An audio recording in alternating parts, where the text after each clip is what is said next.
शुरू करें।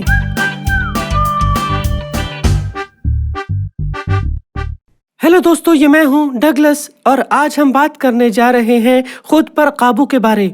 जी हाँ, खुद पर काबू पाना दरअसल अपने आप को काबू में रखना ही है। जी हाँ, ये बहुत ही सादा सी बात है, लेकिन खुद पर काबू रखना रूह के फलों में से एक है, बल्कि ये आखिरी रूह का फल है। और रूह के फल ये है मोहब्बत, खुशी, इत्मीनान, सब्र, मेहरबानी, भलाई, वफादारी, नरमी और अपने आप पर काबू पाना। जी हाँ, और अपने आप पर काबू रखना कभी कभार बहुत मुश्किल हो सकता है। मैंने हाल ही में अपने कुत्ते रॉस्को को अपने आप पर काबू रखना सिखाया है। हमने उसे ये तरीका सिखाया कि इसमें कुत्ते की नाक पर एक नन्ही सी ट्रीट रखती जाती है और उसे बिल्कुल साकत खड़े रहने का कहा जाता है। उसे बिल्कुल नहीं हिलना होता और बिस्कुट उसकी नाक पर होता है।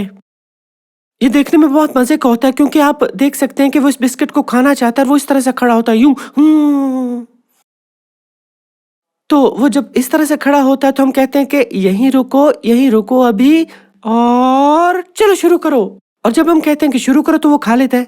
रॉस्को के अंदर वैसे काफी ज्यादा खुद पर काबू है क्योंकि जब तक हम नहीं कहते वो बिस्किट नहीं खाता। और मैं सोचता हूँ कि अगर एक कुत्ते में इतना खुद पर काबू है तो हम उससे ज्यादा खुद पर काबू रख सकते हैं। पर ये बहुत मुश्किल है वाकई दोस्तों, खुद पर काबू रखना बहुत ज्यादा मुश्किल लगता है। चाहे हम जानते भी हों कि क्या दुरुस्त है, हम फिर भी कुछ न कुछ गलत कर बैठते हैं। पता नहीं लोगों के साथ क्या मसला है, पर हम इंसान जानते भी हैं कि दुरुस्त क्या है, फिर भी हम कुछ न कुछ गलत कर बैठते हैं।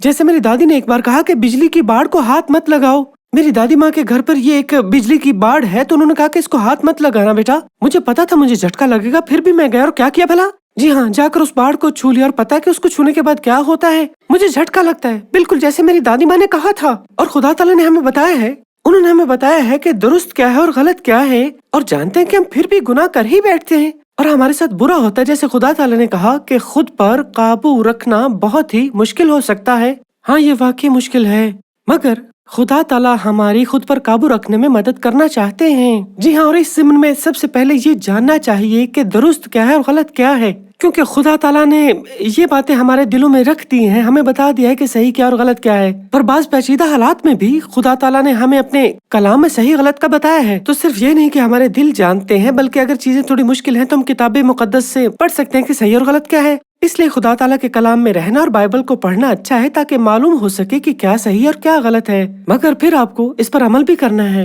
सिर्फ ये जान लेना फायदा मंद नहीं है कि क्या सही है और क्या गलत है, आपको इस पर अमल भी करना है। लेकिन खुदा ताला खुशी से हमारी मदद करते हैं ताकि हम अपने आप पर काबू रख सकें।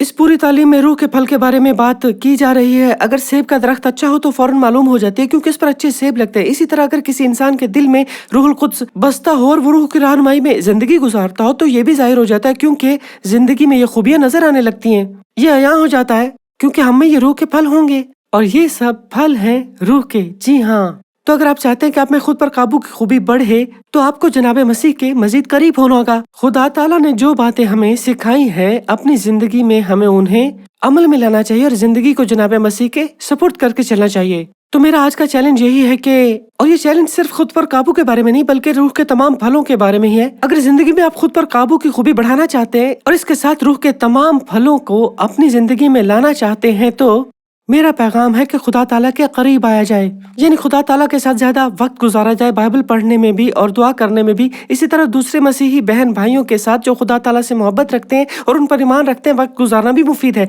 जैसे कलीसिया जाना और ऐसे लोगों की सोहबत में रहना जो अपनी जिंदगी खुदा ताला की मर्जी के मुताबिक गुजारते हैं। इसी तरह मसीही कहानियां या फिल्में देखना, मसीही गीत सुनना या ऐसी कोई बात जो खुदा ताला के और करीब आने में मदद दे और रूह की रहनुमाई के मुताबिक जिंदगी गुजारने में मददगार हो, मुफीद होती है। क्योंकि जब रूहुल कुद्स दिल में बसता और इंसान उसकी मर्जी के मुताबिक जिंदगी गुजार रहा हो तो रूह के सब फल उसमें जाहिर होंगे।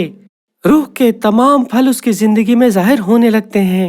अजीज नाजरीन, इस वीडियो को देखने के बाद अगर आप इंजील शरीफ का मुफ्त नुस्खा हासिल करना चाहते हैं तो हमें अपना मुकम्मल पता बमा मोबाइल फोन के अरसाल कर दें। हम पूरी कोशिश करेंगे कि आप तक इंजील शरीफ का मुफ्त नुस्खा पहुंच जाए।